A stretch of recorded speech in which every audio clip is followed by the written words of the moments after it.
Hello students, welcome back to financial reporting classes. My name is Dipali and I am an ACCA. So आज हम questions करेंगे consolidation के chapter number 16 से लेके chapter number 20 तक, लेकिन आज हम MCQs questions के साथ start करेंगे. Okay, चलो, so let's move on to the first question, which is question number 141. अब question क्या बोलता है? Peter owns 100% of the share capital of the following companies. The directors are unsure of whether the investment should be consolidated into the group financial statements of or not. ठीक है. Identify whether the following company should be consolidated or not. Beta is a bank and its activity is so different from the engineering activities of the rest of the group and that it would be meaningless to consolidate it. तो क्या इसको consolidate करेंगे या नहीं? इसको consolidate करेंगे. इससे कोई फर्क नहीं पड़ता कि जो आपकी सब्सिडरी है वो क्या बिजनेस में है. ठीक है, ये कोई रीजन नहीं है कंसोलिडेशन नहीं करने का. ठीक है, तो इसको कंसोलिडेट करेंगे. Delta is located in a country where local accounting standards are compulsory and these are not compatible with IFRS standards used by rest of the group. तो कोई बात नहीं, भले कंपैटिबल नहीं है लेकिन आप क्या कर सकते हो, लेकिन आप उनमें कुछ एडजस्टमेंट्स कर सकते हो सो दैट वो कंपैटिबल हो जाए और फिर आप क्या कर सकते हो, कंसोलिडेट कर सकते हो. सो ये भी कंसोलिडेट होगा. Gamma is located in a country where a military coup has taken place and Peter has lost control of the investment for the foreseeable future. तो इस केस में नहीं कर सकते क्योंकि आपने कंट्रोल ही लूज कर दिया, राइट? सो ये केस में नहीं होगा. ओके, अब question number 142. Taser acquired Lowdown, an unincorporated entity, for 2.8 million. Okay, a fair value exercise performed on Lowdown net assets at the date of purchase showed, ये उसकी net assets अपन को दे रखी है 4 million. ठीक है, अब क्या बोल रहा है क्वेश्चन बोल रहा है how would the purchase be reflected in the consolidated statement of financial position. देखो, उसको consideration कितना पे किया? 2.8 मिलियन. ठीक है, कंसिडरेशन पेड. इसमें से हम लेस क्या करते हैं? Fair value of net assets, fair value of net assets right at the acquisition date, वो कितनी है? 4 मिलियन. तो जब मैं इसको इसमें से माइनस करती हूँ तो मेरे पास क्या आता है? 1.2 मिलियन नेगेटिव आता है. तो जब भी 1.2 मिलियन नेगेटिव आ रहा है तो उसको गुडविल नहीं ट्रीट करते, उसको क्या बोलते हैं? गेन ऑन बार्गेन परचेज बोलते हैं. तो जब उसको गेन ऑन बार्गेन परचेज बोल रहे हैं तो वो कहाँ जाएगा? वो क्या बोलते हैं? क्रेडिट होएगा P&L में. ठीक है, और रिटेन्ड अर्निंग्स में जब ग्रुप रिटेन्ड अर्निंग्स करेंगे तो वहां पर क्या होएगा? वहां पर गेन वहां पे वो एड बैक हो जाएगा और क्या बोलते हैं? क्रेडिट हो जाएगा P&L में. तो क्वेश्चन पूछ रहा है how would the purchase be reflected in the consolidated statement of financial position. Record the net assets as at their above values and credit P&L with 1.2 million. Yes. Record the net assets at their above values and credit goodwill. Goodwill तो है ही नहीं इस case में, ये तो है ही नहीं point. Ignore the intangible assets. Record the remaining net assets at their values and show above profit and loss. नहीं, ऐसा कुछ नहीं. क्यों इग्नोर करना है? नेट एसेट्स होती क्या है? नेट एसेट्स होती हैं एसेट्स माइनस लाइबिलिटीज, राइट? तो ये क्या है? यही तो दे रखा है. ये सारी तीन तो एसेट्स है, ये चारों एसेट्स है और फिर लेस कर रखा है पेबल्स. बस, तो ये क्या होता है? वही तो होता है. ओके, चलो. Record the purchase as a financial asset investment at 2.8 million. नहीं, ऐसा भी कुछ नहीं करना. चलो, अब क्वेश्चन बोल रहा है which of the following definitions is not included within the definition of control as per IFRS 10 consolidated financial statement. Having power over the investee, yes, control इसी को बोलते हैं. Having exposure or rights to variable returns from its investment within the investee, yes. Having the majority of shares in the investee, ये control के definition का part नहीं है. This is not control का डेफिनेशन का पार्ट. कंट्रोल क्या बोलता है? Having power over the investee, first thing. फिर एक्सपोजर या राइट्स होने चाहिए to variable returns from that investment with in the investee. ठीक है, फिर एबिलिटी होनी चाहिए to use its power to influence या to influence the returns, to influence the returns, right? तो डी. सो सी वाला पॉइंट जो है वो it is not the definition of control. ठीक है, अगर मेजॉरिटी ऑफ शेयर्स हैं that will lead to control, but that is not the definition of control. Okay, Pamela acquired 80% of the equity shares of Samantha on 1st January 2001. ठीक है, part of the purchase consideration was 200,000 cash to be paid on 1st January 2004. मतलब कितने time बाद पे करनी है? 3 साल बाद पे करनी है. Deferred consideration है, 3 साल बाद पे करना है. The applicable cost of capital is 10%, ठीक है. What will be the deferred consideration liability at 31 December 2002. लेकिन ये 2 साल बाद पूछ रहा है, 1 जनवरी की नहीं पूछ रहा है, पूछ रहा है डेफर्ड कंसिडरेशन लाइबिलिटी 2 साल बाद कितनी होगी. तो पहले तो ये बताओ कि 1 जनवरी 2001 को कितनी होगी, 1 जनवरी 2001 को कितनी होगी. सो वही 200,000 इंटू क्या रेट है कॉस्ट ऑफ कैपिटल 10% है, ठीक है, इसको करूंगी, ठीक है. तो ये कितना आएगा, ये आएगा मेरा यहां पर 1 सेकेंड, ये आएगा मेरा 1 डिवाइड बाय 1.1, एक इक्वल्स टू, दूसरा equals to, third equals to, ये आएगा 0.752, ठीक है. तो ये आ रहा है 150,400. तो ये तो डेफर्ड कंसिडरेशन है 1 जनवरी 2001 की. अब इसमें क्या होगा, 31 दिसंबर 2001 में पहले 150,400 में सबसे पहले इसमें क्या होगा, अनवाइंडिंग ऑफ डिस्काउंट होगा 10%. तो ये कितना होता है, ये हो जाएगा 15,040, ठीक है. फिर इन दोनों के टोटल पे विच इज 150,400, तो ये कितना आएगा 165,450. अब 31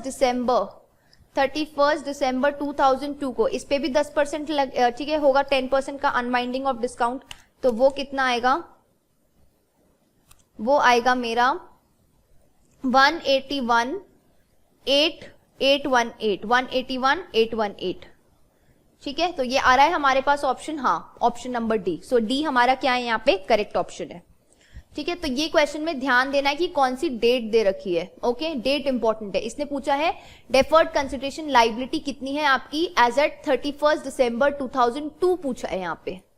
चलो आगे बढ़ते हैं. Philip acquired 85% of the share capital of Stanley on 1 October 2001.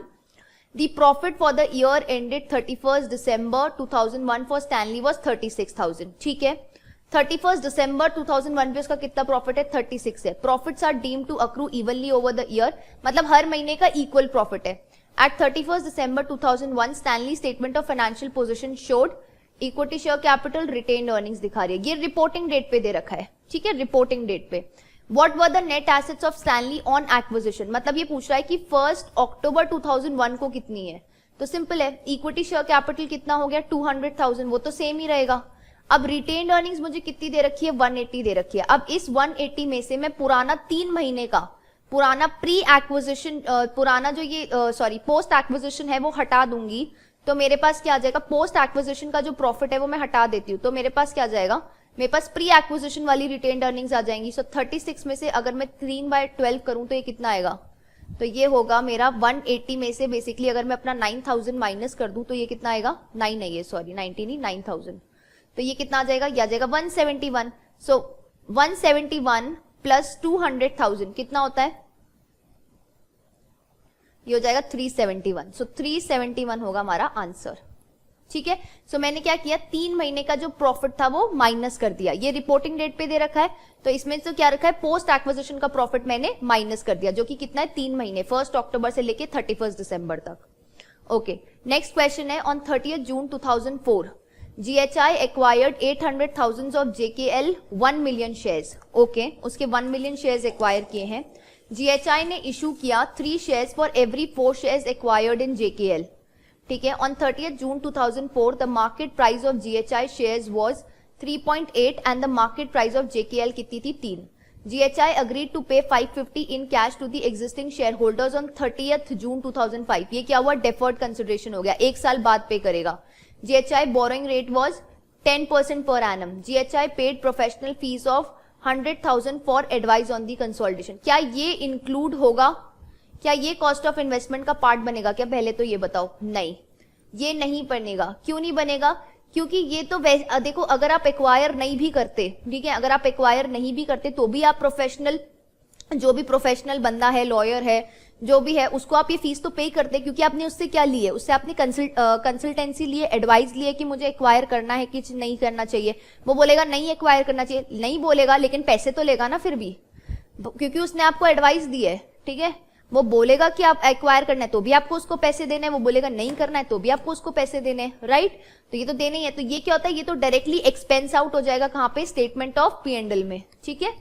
ये इसका पार्ट नहीं बनेगा कॉस्ट ऑफ इन्वेस्टमेंट का। अब पूछ रहा है what is the cost of investment that will be used in the goodwill calculation, ठीक है। तो सबसे पहले एक तो शेयर एक्सचेंज हो जाएगा और दूसरा डेफर्ड कंसिडरेशन हो जाएगा। अब शेयर एक्सचेंज कितना होगा, 800,000 है, ठीक है। 800,000 शेयर्स एक्वायर कर रहा है और कितने कर रहा है, उसके हर इशू कर रहा है खुद के 3, उसके हर के लिए, उसके हर 4 शेयर के लिए, और कितने पे कर रहा है, 3.8 पे कर रहा है। तो ये कितना आ रहा है, ये आ रहा है 2280,000, ठीक है।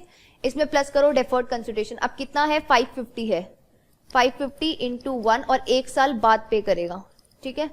तो ये कितना हुआ, तो ये हो जाएगा आपका, ये यहां पर आएगा आपका 500,000। तो ये कितना आएगा, ये आएगा 2780,000, ठीक है। तो ये कितना आएगा यहाँ पे, 2780,000। चलो आगे बढ़ते हैं। MNO has 75% owned subsidiary PQR, ठीक है। During the year MNO sold inventory to PQR for an invoice price of 800,000, ठीक है। 800,000 पे दिया। PQR have since sold 75% of that inventory on to third parties, ठीक है। उसने से सिर्फ फर्दर 75% ही बेची है, किसको, थर्ड पार्टीज को, okay. The sale was at a markup of 25% on cost to MNO। PQR is the only subsidiary of MNO। अब क्या पूछ रहा है, what is the adjustment that would be included in the consolidated statement of financial position. तो ये क्या करेंगे, MNO ने क्या किया, has a 75% own subsidiary PQR, ठीक है। अब देखो उसने उसको कितनी इन्वेंट्री बेची है, 800,000 की। अनसोल्ड इन्वेंट्री कितनी हुई, 25% की हुई। तो 800 का 25% कितना हुआ, क्योंकि 75% बेच दिया तो 25% अनसोल्ड हुई, तो वो कितना हुआ, 200,000, ठीक है। अब पर्प क्या हुआ, पर्प सिंपल हुआ, क्योंकि क्या बोला है, मार्कअप ऑन कॉस्ट बोला है। सो 200,000 25 डिवाइड बाय 125, तो ये कितना आएगा, 40,000, ठीक है। ये कितना आएगा भाई, ये आया 1, ये आया 5, इसको डिवाइड करोगे इससे तो ये होगा 40,000। तो ये कितना है, इसका आंसर है बी, ओके। अब क्वेश्चन बोल रहा है best has a 75% subsidiary life and is preparing it's consolidated statement of financial position as at 31st December 2006. The carrying amount of property, plant and equipment in the two companies at that date is as follows. Best की और life की property और PPE के बारे में हमको दे रखा है। On 1st January 2006 life had transferred, life कौन है, लाइफ ने ट्रांसफर किया है, एक लाइफ कौन है, सब्सिडरी है, had transferred some property to West for 40,000, ठीक है। At that date of transfer, at that date of transfer, इसकी कॉस्ट तो 40, जिसकी कॉस्ट 42 थी, had a carrying amount of 30. Transfer 40 पे किया है और कैरिंग अमाउंट कितनी है, 30 है, ठीक है। And a remaining useful life of 5 years. What is the carrying amount of property, plant and equipment in the consolidated statement of financial position of West as at 31st December 2006 पूछ रहा है। तो अब ये कैसे निकालेंगे, ये सिंपल है। देखो हमें क्या करना है, वही हम जो अपनी वर्किंग करते हैं विद ट्रांसफर और without transfer, with transfer, without transfer और डिफरेंस, ठीक है। सो विद ट्रांसफर उसकी कैरिंग वैल्यू कितनी है, 40, क्योंकि इसमें प्रॉफिट जुड़ा हुआ है, और विदाउट ट्रांसफर कितनी है, 30 है। अब इसमें डेप्रिसिएशन कितना लगेगा, इसमें डेप्रिसिएशन लगेगा 40,000 को मैं डिवाइड करूंगी 5 years उसकी रिमेनिंग लाइफ है, तो पर ईयर डेप्रिसिएशन 8,000 हो गया। ऐसे ही 30,000 को डिवाइड करूंगी 5 years से, तो 6,000 उसका वो हो गया, डेप्रिसिएशन हो गया। तो 40 - 8 कितना हुआ, 32,000, और 30 - 6 कितना हुआ, 24,000, ठीक है। और यहाँ पे डिफरेंस आया 10,000 का, और यहाँ पे डिफरेंस आया 2,000 का, और ये हो गया 8,000। तो देखो जो ये 10,000 है, ये तो क्या है, प्रॉफिट है, ये क्या है, प्रॉफिट, अनरियलाइज्ड प्रॉफिट है, जो कि किसकी बुक्स में इंक्लूडेड है, एस की बुक्स में। ये 2 क्या है, ये एक्सेस डेप्रिसिएशन है जो पी बेचारा चार्ज कर रहा है, ठीक है। और ये 8,000 क्या है, ये पीपी की वैल्यू 8,000 से बढ़ी हुई है, तो पीपी की वैल्यू को कितने से कम करना है, 8,000 से कम करना है, ठीक है। Consolidated statement of financial position में ये सारा हम पहले डिस्कस कर चुके हैं। तो अब कितना करेंगे, 300,000 है, 60,000 लाइफ का हो गया, माइनस करेंगे 8,000, तो ये कितना आ जाएगा, ये आ जाएगा 352, 360 प्लस -8 करेंगे तो 352,000 आ जाएगा। ठीक है, चलो आगे बढ़ते हैं।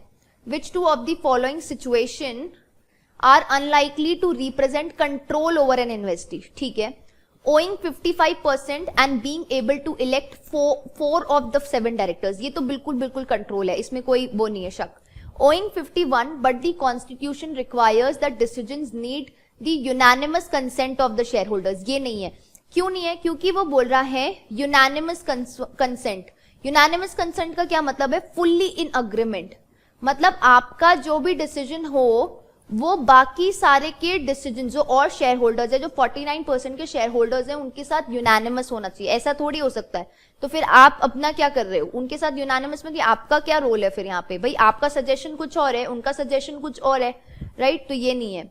Having currently exercisable options which would take the share holding in the investee to 55%, ये भी ठीक है। Owing 40% of the shares but having majority of the voting rights with in the investee, ये ठीक है। भले आपके पास शेयर्स 40% है उस कंपनी के, लेकिन मेजोरिटी वोटिंग राइट्स है आपके पास। ठीक है, मेजोरिटी वोटिंग राइट्स है। ठीक है, तो ये वाला भी ठीक है। Owing 35% of the ordinary shares and 80% of the preference shares of the investee, ये नहीं हो सकता। ठीक है, क्योंकि यहाँ पे कंट्रोल का कोई पॉइंट नहीं है, पावर का कोई बात नहीं है। ठीक है, एबिलिटी टू एक्सरसाइज या इन्फ्लुएंस करने का कोई पॉइंट, सॉरी वो तो सिग्निफिकेंट इन्फ्लुएंस होता है, पावर की बेसिकली बात नहीं है। और दूसरा ये भी नहीं है कि आप उनके रिटर्न्स को वो कर सकते हो, रिटर्न्स को क्या बोलते हैं, इन्फ्लुएंस कर सकते हो, ये भी कोई बात नहीं। 80% ऑफ द प्रेफरेंस शेयर्स है, इससे कोई मतलब नहीं होता, प्रेफरेंस अलग हो गया। ठीक है, so B and E. Identify if the following will be recognised as part of the cost of investment in a subsidiary. ठीक है, an agreement to pay for the 30,000 if the subsidiary achieves an operating profit of over 100,000 in the first years after acquisition, क्या ये include होगा cost of investment में? बिल्कुल include होगा, क्योंकि ये क्या है, ये कंटिंजेंट कंसिडरेशन है। क्या ये कंटिंजेंट है? ठीक है, कंटिंजेंट है कि उसको 100,000 का प्रॉफिट कमाना है, बट इंक्लूड तो होगा कॉस्ट ऑफ इन्वेस्टमेंट में। ठीक है, professional fee of 10,000 in connection with the investment, नहीं, ये जस्ट मैंने अभी आपको एक्सप्लेन किया था कि ये नहीं इंक्लूड होगा। Okay, Peter acquired 80% of the share capital of Paul. Peter ने एक्वायर किया 80% of the share capital of Paul, कब किया? 1 अगस्त को किया।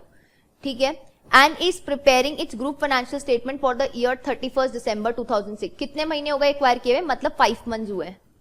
ठीक है, अब क्वेश्चन क्या पूछ रहा है? How will Paul's result be included in the group statement of profit and loss? ठीक है, 80% of Paul revenue and expenses for the year ended, क्या हम सिर्फ पॉल का 80% रेवेन्यू लेगा वो, या 100% रेवेन्यू लेगा वो 100% रेवेन्यू, लेकिन उसको 5 महीने के लिए टाइम अपोर्शन करेगा, 5 डिवाइड बाई 12 करेगा वो, लेगा 100%, लेकिन उसको क्या करेगा? इंटू 5 डिवाइड बाई 12 करेगा 100% पे। तो पहला वाला तो गलत है। दूसरा बोल रहा है 100% पॉल का रेवेन्यू ले लो फॉर द ईयर एंडेड, 100% बोल रहा है बिना टाइम अपोर्शन किए हुए, तो ये भी गलत है। 80% पॉल का रेवेन्यू फॉर द पीरियड, अब बोल रहा है 80% रेवेन्यू लो और उसको भी टाइम अपोर्शन करो 5 to 12, 5 into 5 डिवाइड बाई 12, तो ये भी गलत हो गया। 100% Paul's revenue expenses for the period ended 1 August to 31 December, ये ठीक है। रेवेन्यू और एक्सपेंसेस 100% लोगे, लेकिन टाइम अपोर्शन करोगे, ये ठीक है। Which of the following will result in an unrealised profit with in a group scenario? ठीक है, parent sells a building originally costing 800,000 to its subsidiary for 900,000. ठीक है, the subsidiary still holds this asset at the date of consolidation. Yes, ये क्या है? ये unrealized profit है, क्योंकि उस सब्सिडरी ने इसको जो भी एसेट है उसको क्या है, बाहर थर्ड पार्टी को नहीं बेचा। जब तक ये थर्ड पार्टी को बाहर नहीं बेचती तब तक वो प्रॉफिट क्या रहेगा? वो आपकी ग्रुप में पड़ा रहेगा। ठीक है, वो आपके ग्रुप में पड़ा रहेगा, तो वो अनरियलाइज्ड है, तो तभी तो उसको एलिमिनेट करते हैं। तो ये ए वाला ठीक है। A parent sells a building originally costing 800 to its subsidiary 900, the subsidiary has sold the asset before the date of, तो अनरियलाइज्ड नहीं है ना, रियलाइज हो गया वो प्रॉफिट, तो ठीक है, तो ये पॉइंट नहीं हो सकता। A parent sells goods which originally cost 14 to its subsidiary 18 में बेचा है, द सब्सिडरी हैज सोल्ड हो गया, तो अनरियलाइज्ड है। A parent sells goods which originally cost 14 to an associate for 18, the associate had sold, तो भी ठीक है, तो फिर तो realized है। Okay, further question, Identify whether the following facts about impairment are true or false. Impairment will always be deducted in full form of the parents' retained earnings. नहीं, depend करता है गुडविल को कैसे कंप्यूट किया गया है. Goodwill को fair value method पे कंप्यूट किया गया है या फिर प्रोपोर्शनेट मेथड यूज किया गया है. ठीक है. Impairment will be apportioned between the parent and the NCI when NCI is valued at fair value. Yes, ये true है, ऊपर वाला false है. Okay, which of the following is not a condition which must be met for the parent to be exempt from producing consolidated financial statements? The activities of a subsidiary are significantly different to the rest of the group. To consolidate them would prejudice the overall group position. मैंने पहले ही बोला था ये कोई reason नहीं होता. So this is not a condition. ठीक है. Which of the following is not a condition which must be met? Right? तो A हो गया इसका answer. The ultimate parent produces consolidated financial statements that comply with IFRS standards and are publicly available. Yes, ये ठीक है. The parents' debt or equity instruments are not traded in a public market. ये भी ठीक है. इस case में exempt है, इस केस में exempt है. The parent itself is a wholly owned subsidiary or a partially owned subsidiary whose owners do not object to the parent not producing consolidated financial statement. ये भी ठीक है. So ये तीनों पार्ट क्या है? ठीक है. ये वाला ठीक नहीं है बिकॉज ये कोई रीजन नहीं होता. ये कोई रीजन नहीं होता कि जस्ट बिकॉज आपकी सब्सिडरी एक डिफरेंट बिजनेस लाइन में है तो ये कोई रीजन नहीं है कि आप उसको कंसोलिडेट नहीं करोगे. ओके. ऑन 1 जनवरी 2001 ब्रांच ने परचेज किया 75% of Leaf 80 million shares. Okay. At this date Leaf retained earnings was 60 million.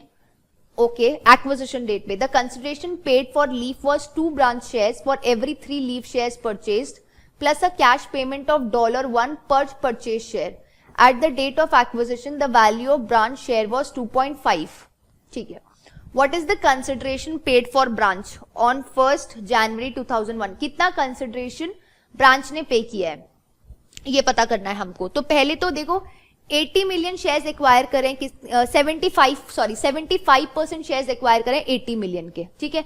तो 75% शेयर्स कितना होता है? 60 मिलियन हो गया. ठीक है. हम थाउजेंड्स में बात करते हैं यहाँ पे. 60,000 हो गया. अब लीफ की रिटेन्ड अर्निंग से देख कुछ वो नहीं है. The consideration paid for leaf was 2 branch shares. अपने खुद के 2 शेयर्स दिए हैं for every 3 shares in leaf. ठीक है. और कितने पे दिए हैं? 2.5 पे दिए हैं. तो ये कितना हुआ?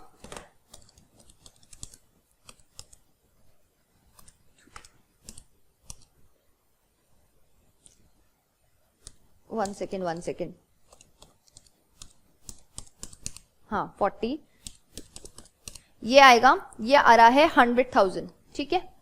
अब बोल रहा है इसके अलावा क्या पे किया है? इसके अलावा कैश पेमेंट ऑफ 1 पर परचेज शेयर. कैश पेमेंट तो कितना? 60,000 शेयर्स एक्वायर किए, मतलब 60 मिलियन शेयर्स एक्वायर किए $1 पे. तो ये कितना हो गया? 60. तो ये टोटल कितना पे किया? 160 मिलियन पे किया. तो अब यहाँ पे 160,000 नहीं लिखोगे, 160 मिलियन लिखोगे. ठीक है. मिलियंस में बात हो रही है. या फिर ऐसे भी लिख सकते हो. ओके. अच्छा. अब STU has acquired 80% subsidiary of BWX which has been a subsidiary of STU for the whole of the current year. ठीक है. BWX मतलब जो कि subsidiary reported a profit after tax of 600,000 in its own financial statements. You ascertain that आपने ascertain किया that at the year end there was unrealized profit of 60,000 on sales by BWX. ठीक है. to STU. अच्छा. BWX to STU किसने किसको बेचा है? BWX ने बेचा है STU को. तो मतलब सब्सिडरी ने बेचा है किसको? पेरेंट को. ठीक है. सब्सिडरी ने बेचा है पेरेंट को और अनरियलाइज्ड प्रॉफिट निकाल के दिया है 60,000 का. ठीक है. अब क्वेश्चन पूछ रहा है what is the non controlling interest in BWX that would be reported in the consolidated statement of profit and loss and other comprehensive income of STU. ठीक है. तो अब ये कितना आएगा भाई? वो पूछ रहा है कंसोलिडेशन में NCI कितना जाएगा. तो सिंपल सी बात है. STU का साल भर का BWX का साल भर का प्रॉफिट कितना है? 600,000 है. ठीक है. 600,000 है. तो और कितना एनसीआई है, 20% एनसीआई है, क्योंकि 80% तो कौन है, VWX है, तो 600,000 का 20% कितना हुआ, 1,20,000। अब इसमें से क्या लेस करूंगी, एनसीआई शेयर ऑफ पर्प। क्यों माइनस कर रही हूं मैं, क्योंकि एस ने बेचा है पी को, अगर पी ने बेचा होता एस को तो मैं नहीं माइनस करती। यहां पर ये देखने वाली चीज है, इसलिए इस क्वेश्चन को इंपॉर्टेंट मार्क कर लो। ये हम देखते नहीं है, हमेशा मैंने आपको बोला है, चाहे नॉन करंट एसेट का केस हो, चाहे इन्वेंट्री का केस हो, पर्प का केस में हमेशा ये देखो कि कौन किसको बेच रहा है।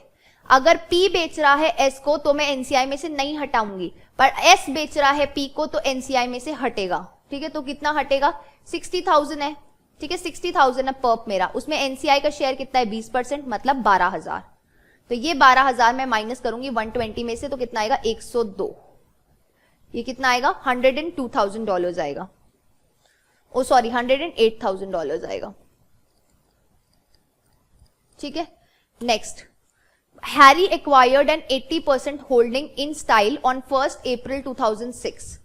From 1st April 2006 to 31st December 2006, Style sold goods to Harry for 4.3 million at a markup of 10%. ठीक है, हैरी ने एक्वायर किया 80% ऑफ स्टाइल, और अप्रैल में स्टाइल ने बेचा, किसने किसको बेचा, एस ने बेचा है पी को for 3 million at a mark of इतना। Harry's inventory at 31st December 2006 included 2.2 million of such inventory, ये unsold inventory दे रहा है। The statements of profit and loss for the year ended for the year ended 31st December 2006 showed the following in respect of cost of sales। Harry का दे रखा है और style का दे रखा है। What is the cost of capital to be shown in the consolidated statement of P&L for the year ended 31st December 2006। ठीक है, तो क्या करना है, सबसे पहले हम पीस कॉस्ट लेंगे, फिर हम एसएस कॉस्ट लेते हैं, फिर हम क्या करते हैं, उसमें से एलिमिनेट करते हैं इंटरग्रुप सेल्स एलिमिनेट करते हैं, फिर हम क्या करते हैं, उसमें ऐड कर लेते हैं पर्प। पी की कितनी होगी, पी तो 14.7 है, तो ये ले लो। कॉस्ट का कितना लूंगी, सॉरी एस का कितना लूंगी, 11.6 साल भर का है, लेकिन एक्वायर कब किया है, 1 अप्रैल को, और ईयर एंड क्या है, 31 दिसंबर 2006, मतलब सिर्फ 9 महीने का लूंगी। सो 11,600 इंटू 9/12, तो ये कितना होगा, 8,700। अब इंटरग्रुप सेल्स कितनी है, इसने बोला 1 अप्रैल से लेके 31 दिसंबर तक स्टाइल ने बेचे गुड्स 4.3 मिलियन के, तो 4.3 मिलियन हो गया, सो 4.3 मिलियन एलिमिनेट कर दो। अब पर्प कितना होगा, तो पर्प के लिए इसने हमको क्या दे रखा है, अनसोल्ड इन्वेंट्री दे रखी है, तो वो कितनी है, 2.2 मिलियन, और क्या दे रखा है, मार्जिन मार्कअप दे रखा है। ठीक है, तो ये कितना हुआ,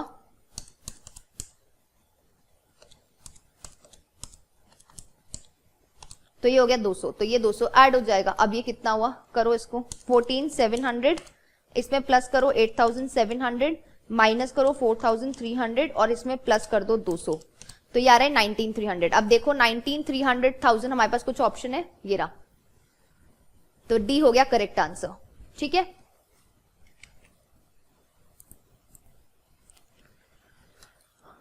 ठीक है, अब नेक्स्ट क्वेश्चन है, Heel acquired a 60% holding in SOC on 1st January 2006. At this date, SOC owed a building with a fair value 200,000 in excess of its carrying amount. ठीक है, एंड रिमेनिंग लाइफ कितनी है, 10 years है। All depreciation is charge to operating expenses. ठीक है, goodwill has been impaired by 55,000 in the year ended 31st December 2006। ठीक है, the balances on operating expenses for the year to 31st December 2007, ये हमको किसके दे रखे हैं, 2007 के एक्सपेंसेस दे रखे हैं, और बोल रहा है इम्पेयरमेंट हुआ था 2006 में हुआ था। ठीक है, अब पूछ रहा है what are the consolidated operating expenses for the year to 31st December 2007। तो इम्पेयरमेंट नहीं इंक्लूड करेंगे, क्यों, क्योंकि इम्पेयरमेंट पिछले साल का हुआ था, पिछले साल में होगा, तो पिछले साल का हम इस साल क्यों इंक्लूड करेंगे, वो तो पिछले साल में हो गया होगा या नहीं हुआ तो पता नहीं, लेकिन इस साल में नहीं इंक्लूड करना है। ठीक है, वैसे यूजुअली पिछले साल में हो गया होगा, तो ये हम इम्पेयरमेंट नहीं इंक्लूड करेंगे, इस साल के प्रॉफिट एंड लॉस में इस साल की चीजें इंक्लूड होंगी। ठीक है, अब क्या बोल रहा है, at the date SOC owed a building with a fair value of 200,000 in excess of its carrying amount and a remaining life 10 years थी, तो इसका मतलब हर साल उस पर डेप्रिसिएशन लगेगा 20,000 का। ठीक है भाई, 2 लाख को अगर मैं डिवाइड करूं 10 ईयर्स से, तो कितना हुआ, $20,000 क्या हुआ, डेप्रिसिएशन लगेगा। ठीक है, $20,000 क्या लगेगा, डेप्रिसिएशन लगेगा। ठीक है, तो ये जो डेप्रिसिएशन लगेगा ठीक है, ये जो डेप्रिसिएशन लगेगा, ये वाला जो डेप्रिसिएशन लगेगा, अब ये क्या है, ही एक्वायर्ड अ 60% होल्डिंग है ना, तो डेप्रिसिएशन अब ये जो लगेगा 20,000 का, तो इसको देखो, ये जो 20,000 का अब डेप्रिसिएशन लगेगा वो कैसे होगा कि 2006 में तो लग गया, अब हमें 2007 में अलग लगाना है ये डेप्रिसिएशन, तो 2007 का 20,000 और, तो मेरे ऑपरेटिंग एक्सपेंसेस कितनी होंगे, 600,000 तो है, 350 है और डेप्रिसिएशन भी इंक्लूड होगा 20,000 का, पिछले साल तो लग गया एक ऑलरेडी, एक इस साल का लगेगा, ठीक है, और इम्पेयरमेंट नहीं इंक्लूड होगा, तो ये कितना हुआ 600 प्लस 350 प्लस 20, तो ये आएगा 970,000, ठीक है, ये कितना आएगा आपका 970,000 आएगा। ओके, अब इसके बाद आ जाओ नेक्स्ट क्वेश्चन पे, which is okay 159, A acquired a 60% holding in B on 1 July 2006, ठीक है, एट दिस डेट। अच्छा, ये जो क्वेश्चन है ना, इसको तो कर लो इंपॉर्टेंट मार्क, ये बहुत अच्छा क्वेश्चन है, it's a very good question, थोड़ा सा ट्रिकी है बट ये समझ लो, ठीक है। तो ए ने एक्वायर किया 60% holding in B on 1 July 2006, at this date A gave B a 500,000 at this date, मतलब 1 जुलाई 2006 जिस दिन एक्वायर किया था उसी दिन ही ए ने बी को 500,000 8% लोन दिया, ठीक है। The interest on the loan has been accounted for correctly in the individual financial statement, मतलब ये जो इंटरेस्ट दे रखा है उसमें इंक्लूडेड है। The total for finance cost for the year to 31st December 2006 in the individual financial statements are shown below, ठीक है।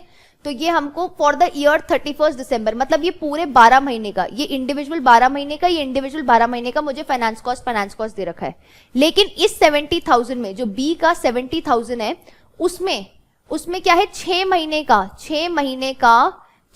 का जो ए ने बी को लोन दिया था वो भी इंक्लूडेड है, तो बेसिकली 500,000 का 8% कितना होता है 6 महीने का, कितना होता है 20,000, तो ये 20,000 भी इसमें इंक्लूडेड है, right.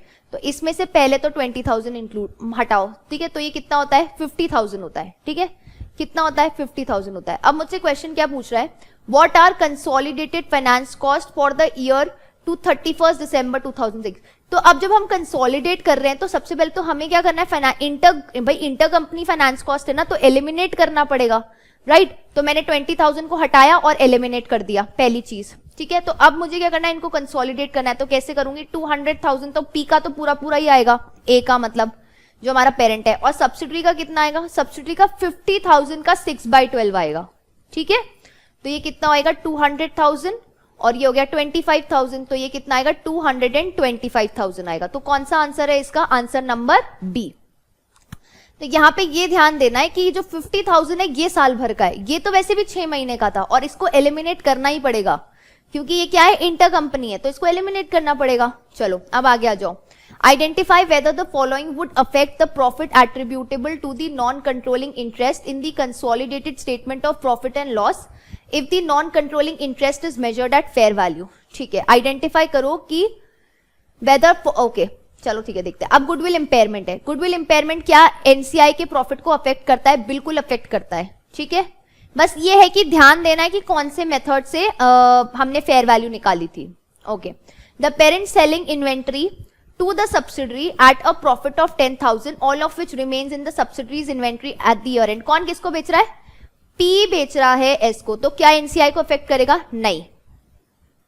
The subsidiary having an item of plant with a fair value of 500,000 above its carrying amount at acquisition and a remaining life of 10 years, definitely NCI को अफेक्ट करेगा, बिल्कुल करेगा, yes, okay। AB has owned 80% of CD for many years, okay।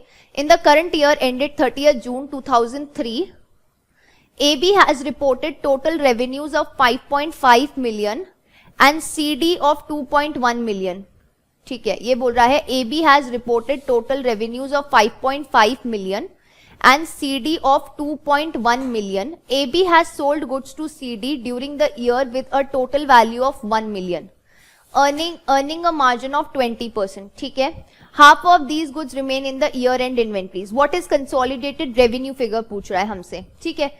So consolidated क्या होगा कि भाई इसके तो as it is ले लो, क्या नाम है ये, और many years से कर रखा है तो कोई टाइम अपोर्शनमेंट भी नहीं कर रहा, ठीक है, तो AB के तो 5.5 मिलियन एज इट इज आ जाएगा, ऐसे ही CD का भी 2.1 मिलियन ऐसे ही आ जाएगा। तो अब बेसिकली मुझे क्या करना है, 1 मिलियन का जो इंटर ग्रुप सेल्स है वो एलिमिनेट करना है, दैट्स इट।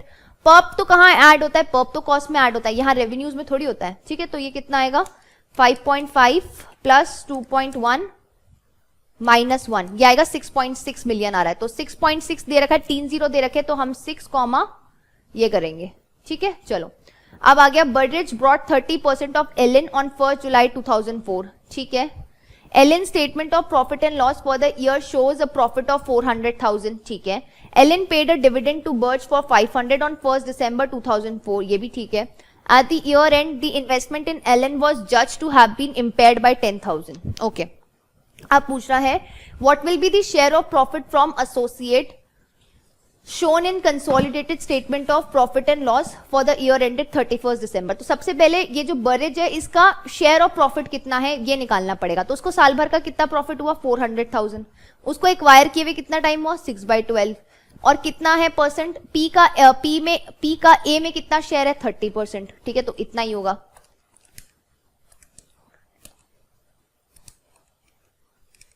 ये आ जाएगा 60,000। इस 60,000 में से मुझे क्या हटाना पड़ेगा, लेस करना पड़ेगा इम्पेयरमेंट, तो वो कितना है 10,000, वो तो स्ट्रेट अवे पूरा माइनस होएगा, तो ये कितनी हो गई 50,000। तो ये क्या है, what will be the share of profit from associate, ये हो गया 50,000। अब आ जाते हैं इसमें 163 में, Besant bought 30% of Arni on 1st January 2008 when Arni had a share capital of 100,000, $1 shares and 400,000 उसकी retained earnings थी, ठीक है। The consideration comprised 1 Besant share for every 3 share bought in Arni, ठीक है। At the date of acquisition, Besant share had a market value of 4.5 and Arni की share की market value थी $2।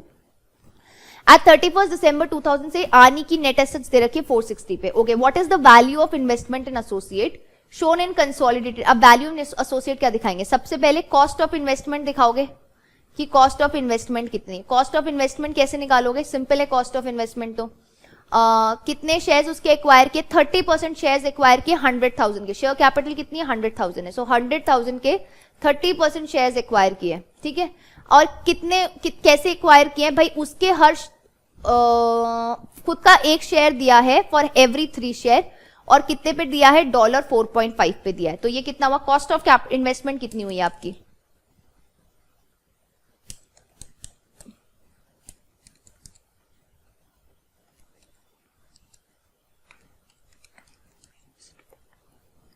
तो ये हो गया 45,000, ठीक है। तो 45,000 तो हो गया कॉस्ट ऑफ इन्वेस्टमेंट, पहली चीज तो ये हो गई, ठीक है। कॉस्ट ऑफ इन्वेस्टमेंट कितना हो गया 45,000, फर्स्ट थिंग इधर आ गया, ये तो कॉस्ट ऑफ इन्वेस्टमेंट हुई। अब देखो इसमें क्या है, इसने बोला है कि नेट एसेट्स, अब हमको क्या है, देखो सबसे पहले हमको प्रॉफिट नहीं बता रखा, मुझे बोल रखा है कि इन्वेस्टमेंट इन एसोसिएट दे रखी है, मुझे बोला इन्वेस्टमेंट इन एसोसिएट निकालो, तो कॉस्ट ऑफ इन्वेस्टमेंट तो मैंने निकाल ली। दूसरा चीज उसमें क्या इंक्लूड होता है कि share of basically P share in associates profit include होता है। अब ये कैसे निकालूं, क्योंकि एसोसिएट का प्रॉफिट नहीं दिया हुआ, तो ये कैसे निकालूंगी, पहले ये देखो net assets at acquisition date कितनी थी, नेट एसेट्स निकालो एट एक्विजिशन डेट, ठीक है, और एट रिपोर्टिंग डेट निकालो, ठीक है। तो रिपोर्टिंग डेट की तो हमको दे रखी है 460,000, सॉरी हाँ 460,000 दे रखी है। अब एक्विजिशन डेट की कैसे निकालूंगी, शेयर कैपिटल देख लो कितनी है, 100,000 शेयर कैपिटल है, और बाकी क्या है मेरे पास, बाकी मुझे बोल रखा है कि रिटेन्ड अर्निंग्स दे रखी है 400,000 की, ठीक है। तो एक्विजिशन डेट पे बेसिकली 500,000 थी उसकी नेट एसेट्स, और रिपोर्टिंग डेट पे उसकी नेट एसेट्स 460 हो गई है, तो मतलब उसको साल भर में लॉस हुआ है, तभी उसकी नेट एसेट्स गिर के 500,000 से 460 पे आ गई, मतलब उसको 40,000 का लॉस हुआ है, कितना 40,000 का लॉस हुआ है। सो बेसिकली अब क्या करना पड़ेगा, इसमें मुझे P share of associates losses include करना पड़ेगा, तो लॉसेस कितना हुआ 40,000। अब 40,000 का कितना परसेंट है 30%, मतलब 12,000 माइनस करना पड़ेगा, तो 45 माइनस 12 33,000, तो ये हो गया ऑप्शन नंबर बी। अब क्वेश्चन बोल रहा है identify which concept each of the following transaction is applying. Removing unrealised profits on group sale single entity concept है कि गोइंग कंसर्न कॉन्सेप्ट है, ऑब्वियसली सिंगल एंटिटी है, गोइंग कंसर्न का क्या लेना देना है इससे। रिमूविंग इंट्रा ग्रुप बैलेंसेस, ये भी सिंगल एंटिटी कॉन्सेप्ट है। चलो moving further. Identify the correct treatment for the following investments in the consolidated finance. अच्छा सुनो, इसमें ना ये वाले क्वेश्चन को इंपॉर्टेंट मार्क कर लो। 163 it was a new kind of question और अच्छा था, ठीक है। Identify the correct treatment for the following investments in the consolidated financial statement. 30% of the share capital of Hassan, Nicol group का पता कर रहा है, उसके पास 30% है शेयर कैपिटल हसन के। The other 70% is owned by Larlo, another listed entity whose directors make up Hasan's board. ठीक है, इसका मतलब ये 30% एक तरीके, क्योंकि देखो क्वेश्चन क्या बोल रहा है, 30% ये जो निकॉल है, निकॉल के पास 30% है, ये कंपनी के हसन जो भी नाम है इसका 30% है, और इसका जो 70% है ना वो किसके पास है, वो किसके पास है, क्या नाम था, ये लैरो के पास है, ठीक है 70%। अब इसने साथ में ये भी बोला है कि लैरो के सारे डायरेक्टर्स हसन का बोर्ड बनाते हैं, ठीक है, बोर्ड ऑफ डायरेक्टर्स में कौन बैठता है, सारे। तो इसका मतलब इसके पास कोई सिग्निफिकेंट इन्फ्लुएंस है ही नहीं। जब सिग्निफिकेंट शेयर्स के साथ साथ क्या होना चाहिए, सिग्निफिकेंट इन्फ्लुएंस होना चाहिए। ऐसे ही शेयर्स के साथ में क्या होना चाहिए, कंट्रोल होना चाहिए, तो नहीं है, राइट। तो इस केस में ये एक नॉर्मल इन्वेस्टमेंट है, तो ये आ जाएगा investment. 80% of the share capital of Kennedy whose activities are significantly different from rest of the Nicole group, तो क्या हुआ, सब्सिडरी है वो। 30% of the share capital of Bruce, the Nicole group have appointed 2 of the 5 board members of group with other board members coming from 3 other entities, ठीक है, associate। चलो next आ जाओ। Badger acquired 30% of Eagle on 1st July 2003। Badger ने acquire किया 30% of Eagle on 1st July 2003 at a cost of 5.5 million। Badger had classified Eagle as an associate undertaking for the year ended 30th September 2003. Eagle has reported a net profit of 625। ठीक है, समझ में आ गया। Net profit अपन को कितना दे रखा है, 625,000 दे रखा है। What is the value of associate investment पूछ रहा है, तो सिंपल है, 1 जुलाई को एक्वायर किया और 30 सितंबर, मतलब 3 महीने ही हुए हुए एक्वायर किए। तो सबसे पहले तो हम वही कॉस्ट ऑफ इन्वेस्टमेंट ले लेते हैं, वो तो कितनी दे रखी है हमको, 5.5 मिलियन दे रखी है। अब देखो प्रॉफिट कितना दे रखा है, 625,000 दे रखा है, तो 625 का मैं सबसे पहले तो टाइम अपोर्शन करूंगी 3/12। फिर पी का कितना शेयर है एस में, मतलब बैडजर का कितना शेयर है ईगल में, 30%, तो वो कितना आएगा,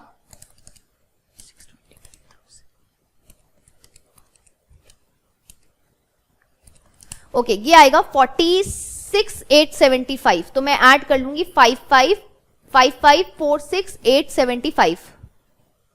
तो ये कितना हो गया, ये हो गया हमारा ऑप्शन नंबर ए। ठीक है, चलो अब आगे बढ़ते हैं। Green is an associate, okay question बोल रहा है ग्रीन एक एसोसिएट अंडरटेकिंग है पर्पल की। Purple owns 30% of the shares in Green, okay, and has done for so many years. During the year ended 31st December 2004, Green made a net profit of 1.5 million. Green sold goods to Purple. अच्छा, Green sold goods to Purple during the year with a value of 2 million and half of still in Purple's inventory at the year end. All these goods were sold at a margin of 30%. ठीक है, Purple has recognized previous impairments in relation to its investment in Green of 225. In the current year, Purple wishes to recognize an additional impairment charge of 35. तो हम तो अच्छा ठीक है। अब question ने पूछा है what is the share of profit of associate to be shown in Purple's consolidated statement of P&L। अब P&L में पूछ रहा है, अब ये नहीं पूछ रहा कि उसकी investment statement of financial position में कितनी आएगी, अब पूछ रहा है कि share of profit in associate कितना आएगा। सिंपल है, सबसे पहले वही आएगा P का क्या शेयर है ऑफ एसोसिएट्स प्रॉफिट। तो एसोसिएट को पहले तो प्रॉफिट कितना हुआ है साल में, 1.5 मिलियन हुआ है। सो बेसिकली हम तो 1.5 मिलियन का 30% ले लेंगे, जो कि कितना होता है, ये हो गया 450,000। अब इसमें से क्या करना है, इसमें से मुझे पर्प माइनस करना पड़ेगा। अब मेरा पर्प कितना है, कितने गुड्स पड़े हैं, इसने बोला 2 मिलियन के हाफ गुड्स पड़े हैं, 2 मिलियन का हाफ गुड्स, ठीक है, तो मतलब 1 मिलियन के गुड पड़े, 1 मिलियन के गुड्स पड़े और मार्जिन कितना है, 30% है। मार्जिन 30% है, मार्कअप नहीं बोला, मार्जिन बोला है, तो जब मार्जिन बोला है तो डायरेक्टली 30%। अब उसमें पी का कितना शेयर है, पी का भी 30% शेयर है, तो ये कितना आएगा,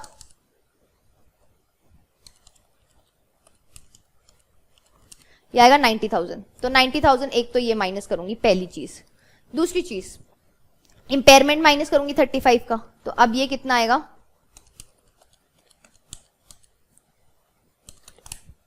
ये आ रहा है 325,000।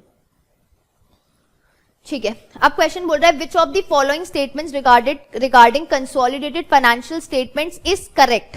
करेक्ट पूछ रहा है। For consolidation it may be acceptable to use financial statements of the subsidiary where the year end differs from the parent by 2 months। Yes, आपको 3 महीने के एडजस्टमेंट में 3 महीने ऊपर नीचे के आप क्या कर सकते हो, स्टेटमेंट्स यूज कर सकते हो। तो ये वाला ए पॉइंट ठीक है। For consolidation all companies with in the group must have same year and, ऐसा नहीं है। अगर नहीं है तो आप क्या करो, आप क्या करने की कोशिश करो, उस केस में कंपनी को कोशिश करनी चाहिए कि वो बना ले, ठीक है, वो बना ले और फिर कंसोलिडेट कर ले, ठीक है। तो नहीं, ये गलत पॉइंट है। All companies with in a group must have the same accounting policy in their individual, ऐसा भी जरूरी नहीं है। हो सकता है कोई सब्सिडरी किसी और कंट्री में हो, पेरेंट किसी और कंट्री में हो, वहां पे कुछ अलग अकाउंटिंग स्टैंडर्ड्स लगाने पड़ते हो उनको अपने लोकल लॉज के हिसाब से, ठीक है। यहाँ पे इनको कुछ और अलग लगाने पड़ते हो, तो उस केस में एडजस्टमेंट्स कर सकते हैं। The profit made on intra group sales in the year must be removed from the consolidated financial statements, नहीं। Only unrealised profit. Realised profits को क्यों एलिमिनेट करोगे, सिर्फ अनरियलाइज्ड प्रॉफिट्स को एलिमिनेट करोगे। सो ये पॉइंट भी गलत, ये भी गलत, ये भी गलत, सिर्फ ए वाला ठीक था। ओके, फर्दर क्वेश्चन है an associate is an entity over which the investor has significant influence, ठीक है। अब पूछ रहा है which two of the following indicate the presence of significant influence? The investor owns 330 of the 1500 equity voting shares of the investee। तो ये कितना हुआ, 330 डिवाइड बाय 1500, 22% वो करता है। कितना वो करता है, 22%, ठीक है। तो क्या ये हो सकता है equity shares of voting shares of the investee? Yes.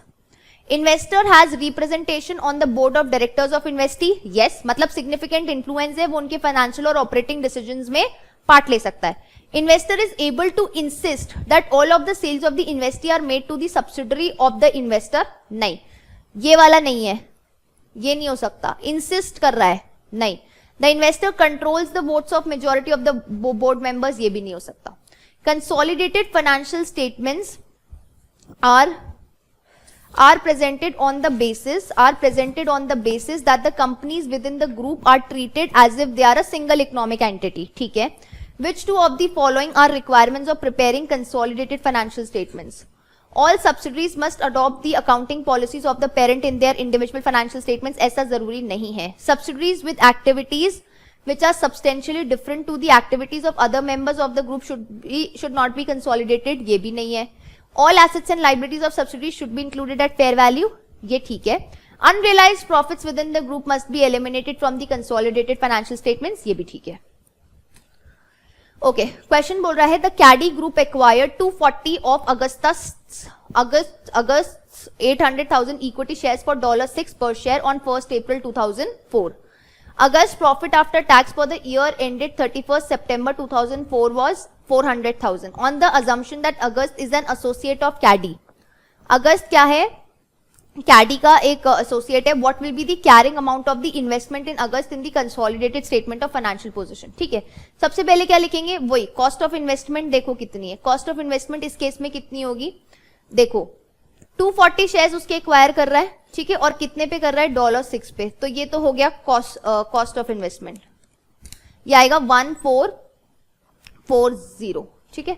अब शेयर ऑफ प्रॉफिट आएगा, शेयर ऑफ प्रॉफिट कितना आएगा, 400,000। अब 400,000 उसका साल भर का प्रॉफिट था। एक्वायर किए हुए कितना टाइम हुआ, अप्रैल में किया था, अप्रैल मई जून जुलाई अगस्त सितंबर, तो 6 महीने। अब इसमें कितना शेयर हुआ उसका, 240 डिवाइड बाय 800 करूंगी तो 30% होता है शेयर, ठीक है।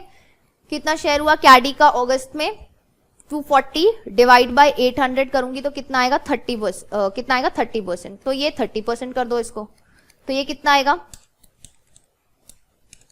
ये आएगा 60,000।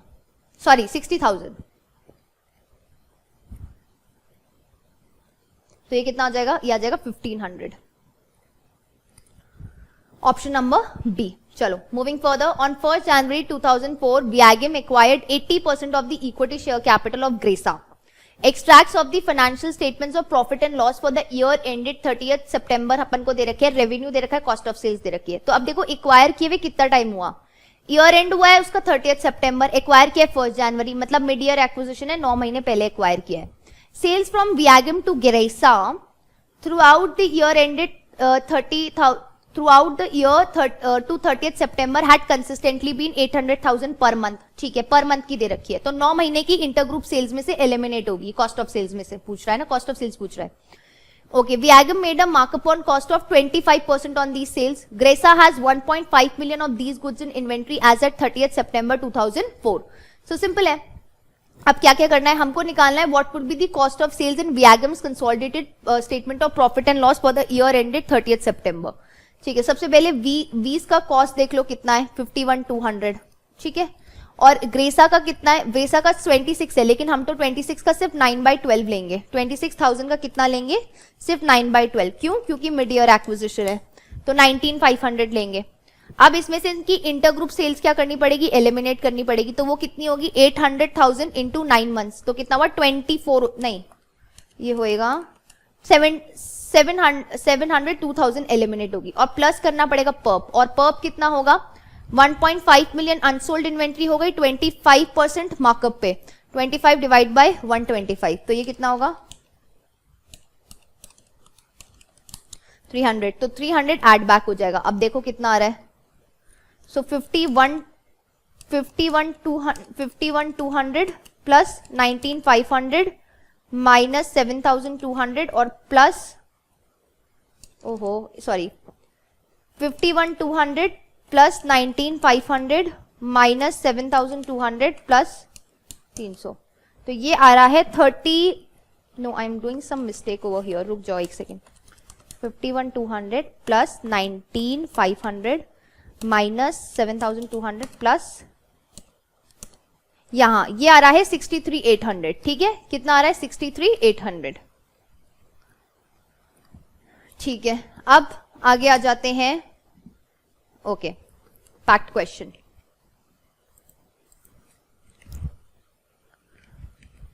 ठीक है, अब फैक्ट क्वेश्चन क्या बोलता है, fact acquired 80% of the equity shares of सैक्ट on 1st July 2004, paying $3 for each share acquired. This represented a premium of 20% over the market price of Sact share at that date. तो इसका मतलब सबसे पहले सैक्ट की share price कितनी हुई.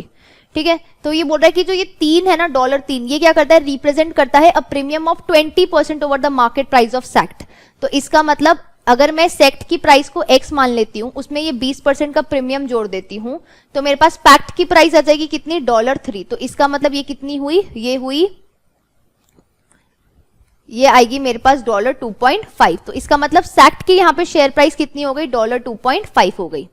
अब ये मुझे बोल रखा है सैक्स इक्विटी दे रखी है, मुझे इक्विटी शेयर्स दे रखे हैं फर्स्ट $1 ईच, $100,000. फिर retained earnings on 1st April 2004 दे रखी है 80,000, और फिर मुझे क्या दे रखा है, साल भर का प्रॉफिट दे रखा है 40,000. अब क्वेश्चन ने बोला है the only fair value adjustment required to Sax's net asset on consolidation was a 20,000 increase in the value of its land. Okay, अब पूछ रहा है Pax's policy is to value non controlling interest at fair value at the date of acquisition. Okay, ठीक है, Pax policy is to value, okay, date of interest. For this purpose, the market value of SEX share at the date can be deemed to be the representative of the fair value of the shares held by the non-controlling interest. Okay. Question पूछ रहा है what would be the carrying amount of non-controlling interest of SEC in the consolidated statement of financial position of PACT. ठीक है, तो अब non controlling interest की value पूछ रहा है. तो नॉन कंट्रोलिंग इंटरेस्ट की अगर मुझे वैल्यू करनी है तो हम कौन सी करते हैं, वर्किंग नोट नंबर 4 निकालते हैं. तो हम सबसे पहले क्या निकालते हैं, fair value of NCI's net asset, fair value of NCI at acquisition date. तो वो कितनी होती है, वो अब उसने कितना एक्वायर किया है, देखो 100,000 का 80% कितना हुआ, 80,000. तो 80,000 तो किस क्या हुआ, पेरेंट ओन करता है. तो बचा हुआ 20,000 कौन ओन करता है, 20,000 बचा हुआ फेयर एनसीआई ओन करता है. और उसकी कितने पे है, $2.5 पे. तो $2.5 पे फेयर वैल्यू निकल जाएगी. ये कितनी होगी, ये आएगी मेरी 50,000 आ जाएगी. अब इसमें मैं ऐड क्या करती हूँ, इसमें मैं ऐड करती हूँ NCI's share of subsidiaries post acquisition reserves. ठीक है, पोस्ट एक्विजिशन रिजर्व्स. अब देखो यहाँ पे मुझे ये पोस्ट एक्विजिशन रिजर्व मुझे एट रिपोर्टिंग डेट के तो नेट एसेट्स दे रखी है, रिपोर्टिंग डेट की तो मुझे नेट एसेट्स दे रखी है, ठीक है, net assets at reporting date, ठीक है, शेयर कैपिटल है, रिटेन्ड अर्निंग्स है और प्रॉफिट फॉर द ईयर हो गया, ठीक है। अब लेकिन मुझे किसकी नहीं दे रखी, मुझे अच्छा इसमें एक काम कर सकते हैं, फेयर वैल्यू ऑफ लैंड का जो इंक्रीज हुआ है वो भी ऐड कर लेते हैं 20,000 का, तो ये कितनी हो जाएगी, रिपोर्टिंग डेट की हो जाएगी 240,000, लेकिन एक्विजिशन डेट पे कितनी होगी वो कैसे निकालूंगी, एक्विजिशन पे वही शेयर कैपिटल तो 100,000 होगी। अब रिटेन्ड अर्निंग्स 1 अप्रैल तक की तो 80,000 रहेगी, फिर एक्वायर किया था 1 जुलाई को, तो साल भर का प्रॉफिट 40,000 है, तो इसका मतलब 1 अप्रैल 2004 से लेके 1 जुलाई 2004 3 महीने का प्रॉफिट कितना होगा, 40,000 इंटू 3/12 10,000, ठीक है, ये 10,000 हो गया, और 20,000 फेयर वैल्यू एडजस्टमेंट हो गया, ठीक है। तो ये दोनों तो हो गई retained earnings up to the acquisition date हो गई, ठीक है, ये शेयर कैपिटल हो गया, ये फेयर वैल्यू एडजस्टमेंट हो गया, तो ये कितना आया, ये आया मेरे पास 210 आएगा, ये 210 हुआ ना ये, हाँ ये हो गया 210,000, ठीक है। अब मुझे क्या निकालना है, पोस्ट एक्विजिशन प्रॉफिट निकालना है, और उसमें एनसीआई का शेयर कितना है, तो ये क्या हो जाएगा, सिंपल है, 240 में से माइनस कर दो 210, ठीक है, और कितना हो जाएगा, उसका कितना शेयर है 20%, तो ये कितना आएगा, 30,000 का 20% कितना होता है 6,000, तो ये आ जाएगा 56,000। इजी क्वेश्चन था, ऐसा कुछ नहीं था कि जो आपको नहीं आता था इस क्वेश्चन में, बस इसमें शेयर प्राइस जो है वो थोड़ा सा अलग था कुछ निकालने के लिए, बट अदरवाइज ऐसा कुछ हार्ड क्वेश्चन नहीं था। अब ये क्वेश्चन देखो, Germain has a number of relationship with other companies. In which of the following relationship is Germain necessarily the parent? Okay.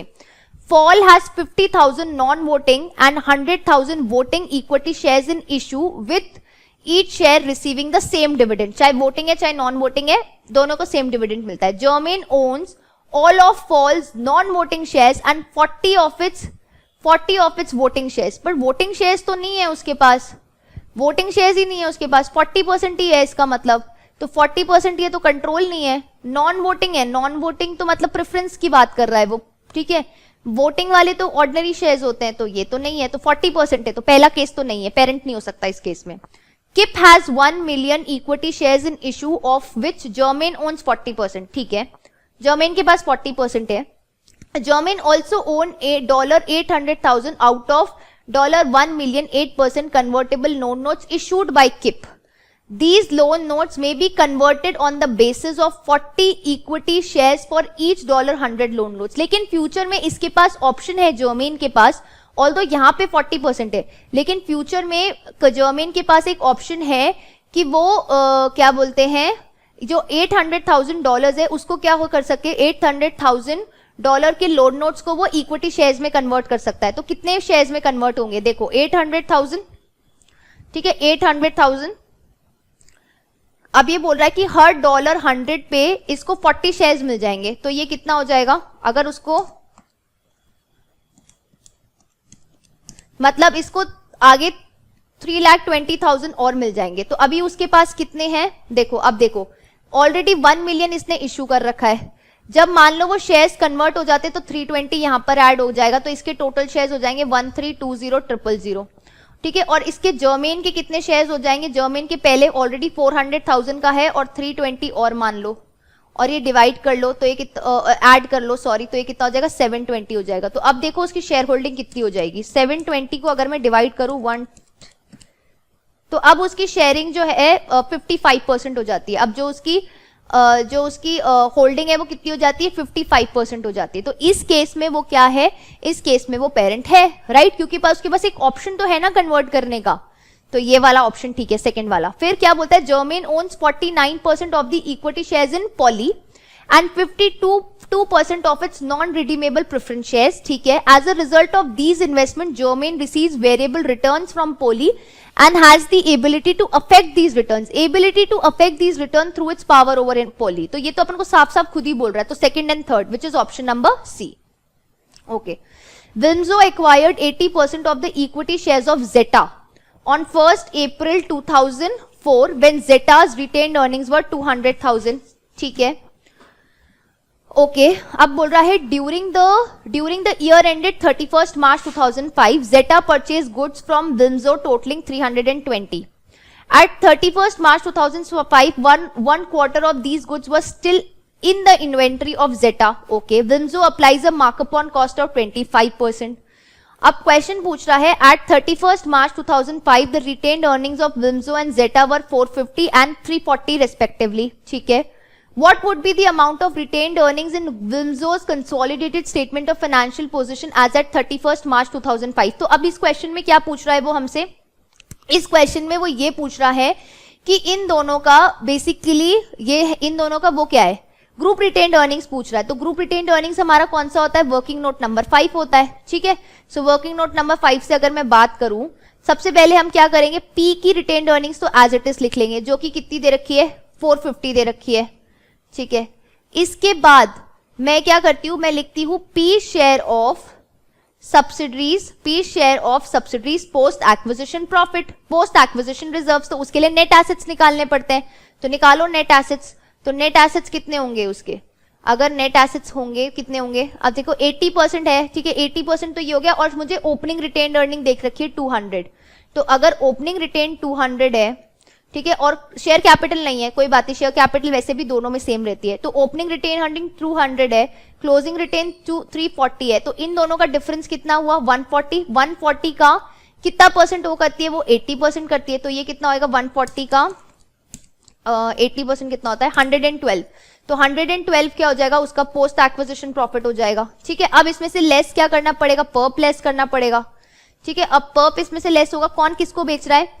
Zeta purchase goods from Vimzo, मतलब P ने बेचा S को, तो पूरा पूरा पर्प P में से लेस होएगा. ठीक है. अब P में से कितना लेस होएगा? देखो 1 quarter ऑफ दीज गुड्स, मतलब कितने गुड्स बेचे हैं उसने? उसको 320 के गुड्स बेचे हैं, उसमें से 1 quarter अभी भी पड़ा है. ठीक है. तो 320 का 1 quarter मतलब 1/4 कितना हुआ?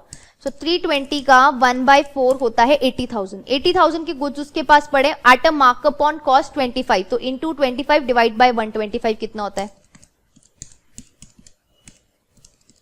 ये होता है 16,000. तो 16,000 यहां से माइनस हो जाएगा पर्प का. तो ये दोनों आपस में ऐड होंगे, 450 और 112 माइनस 16,000. तो ये कितना आएगा? 450,000 प्लस 450,000 प्लस करूंगी, 112,000 प्लस करूंगी, माइनस करूंगी 16,000. तो ये आ जाएगा 546,000. ठीक है. तो 546 लिखूंगी यहाँ पे मैं, और 1000 मुझे दे रखा है. चलो आगे बढ़ते हैं. IFRS standards require extensive use of fair values when recording the acquisition of a subsidiary. ठीक है. अब क्वेश्चन पूछ रहा है which two of the following comments regarding the use of fair values on the acquisition of a subsidiary are correct? The use of fair value to record a subsidiary's acquired asset does not comply with the historical cost principle. तो इससे क्या मतलब है? The fair value तो use करनी है. ठीक है. सिंगल एंटिटी क्यों है? क्या कॉन्सेप्ट क्या है? सिंगल एंटिटी कॉन्सेप्ट है. भाई मैं सामने वाले को खरीद रही हूं तो मैं उसको फेयर वैल्यू पे लूंगी ना. ठीक है. और एक तरीके से पेरेंट के लिए, पेरेंट उसको क्या कर रहा है? पेरेंट उसको भले उसकी फेयर वैल्यूज है, बट पेरेंट के लिए तो वो हिस्टोरिकल कॉस्ट ही है ना. पेरेंट परचेज कर रहा है, पेरेंट फर्स्ट टाइम परचेज कर रहा है सब्सिडरी को, तो वो जिस पे परचेज कर रहा है वो परचेज प्राइस जो है वो उसके लिए तो हिस्टोरिकल कॉस्ट ही है ना. सो पहली चीज नहीं है. The use of fair values to record the acquisition of plant always increases consolidated post-acquisition depreciation charges compared to a corresponding charge in the subsidiary's own financial statement. अब ये हमेशा तो depreciation increase नहीं होता, कभी कभार fair value जो होती है वो lower होती है किससे? फेयर वैल्यू जो होती है लोअर होती है कैरिंग वैल्यू से. तो उस केस में क्या होता है? उस केस में गेन ऑन डेप्रिसिएशन होता है, राइट? या सॉरी, उस केस में रिडक्शन इन डेप्रिसिएशन होता है. ये क्वेश्चन हमने किया है जिसमें क्या होता है? रिडक्शन इन डेप्रिसिएशन होता है. सो ये पॉइंट भी गलत है. Cash consideration payable 1 year after the date of acquisition needs to be discounted to reflect its fair value. Yes. When acquiring a subsidiary, the fair value of liabilities and contingent liabilities must also be considered. Exactly, yes. Patent must be included as part of goodwill because it is impossible to determine the fair value of an acquired patent. As by definition, patents are unique. But patent तो intangible asset है ना, वो अपने आप में एक अलग intangible asset है. ठीक है. और वो intangible asset क्या होते हैं? Separable होते हैं. तो जब separable होते हैं तो goodwill में क्यों include करना है? Right? तो ये include नहीं होंगे. So C and D correct option है. अब identify whether the following statements are true or false. The profit made by a parent on the sale of goods to a subsidiary is only realized when the subsidiary sells the profit to a third party. Yes. Eliminating intra group unrealised profits never affects non controlling interest, ऐसा कुछ नहीं है, false, बिल्कुल affect करता है उसको भी। Pulp करते हैं ना हम माइनस, जब एस गुड्स बेचता है पी को तो पर्प हम एनसीआई में से भी माइनस करते हैं।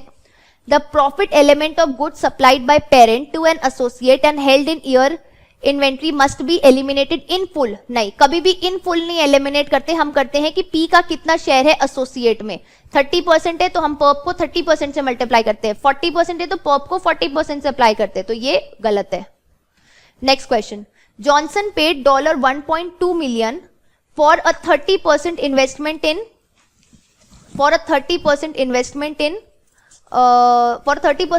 in Tareem's equity shares on 1st August 2004, ठीक है। Tareem's profit after tax for the year ended 31st March 2005 was 750, ये भी ठीक है।